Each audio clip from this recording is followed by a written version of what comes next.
ठरलं तर मग या मालिकेच्या येणाऱ्या भागामध्ये आपण पाहणार आहोत की इकडे महिपतला साक्षीला जेलमधनं बाहेर काढण्यासाठी अपयशी ठरला असतो. त्यामुळे जेलमध्ये साक्षीला खूपच त्रास होत असतो. जेलमधील पोलीसही साक्षीला खूप त्रास देत असतात.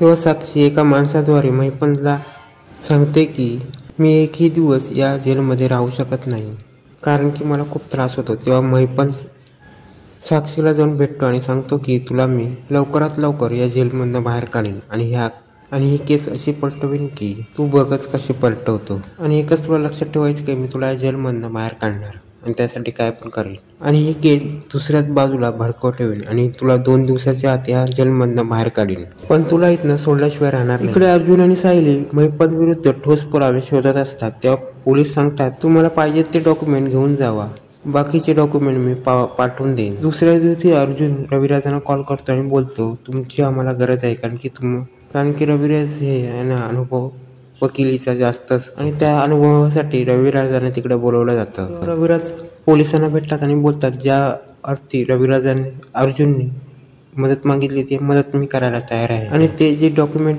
अर्जुनला दाखवले ते मला सुद्धा दाखवा. आणि रविराज जेव्हा डॉक्युमेंट चेक करत असतात तेव्हा दुसऱ्या रूममध्ये अर्जुन आणि चेतन काय गाठोडे पाहत असतात. तेव्हा त्यांना लक्षात येतं की गेल्या वेळी सायली आणि तेव्हा त्यांना तिथे समजतं की पहिल्या वेळी सायली मधुकर आणि प्रिया मधुकर यांचं गाठोडं नव्हतं. मग आता प्रिया मधुकर यांचं गाठोडं कुठून आलं. तेव्हा ते हवालदाराला बोलून विचारतात की इथे आश्रमातल्या काही गोष्टी आल्या का. तेव्हा हवालदार बोलतो काहीतरी आश्रमातल्या गोष्टी इथे आणून ठेवल्यात. तेव्हा अर्जुन आणि चेतनला काहीतरी गडबड आहे असं वाटायला लागतं. तेव्हा अर्जुनला वाटतं की आपल्या काही गोष्टी दिशाभूल करायला ठेवल्यात आणि आपल्याला वेगळं वाटायसाठी काहीतरी केलं आहे. तेव्हा तिथे रविराज येतात आणि चेतन रविराजांना सांगतो की प्रिया मधुकर गाठोडे इथे नव्हतं, मग आता इथे कुठून आलं तिचं गाठोडं.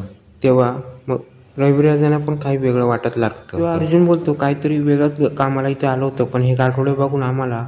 तेव्हा रविराज हे गाठोडे बघायला लागतात. तेव्हा रविराज बोलतो हे गाठोडे तर प्रिया मधुकर आमच्याकडे आहे, मग हे गाठोडे इथे कुठून आलं. तेव्हा सगळ्यांना समजतं की काहीतरी गडबड आहे गाठोड्याचं.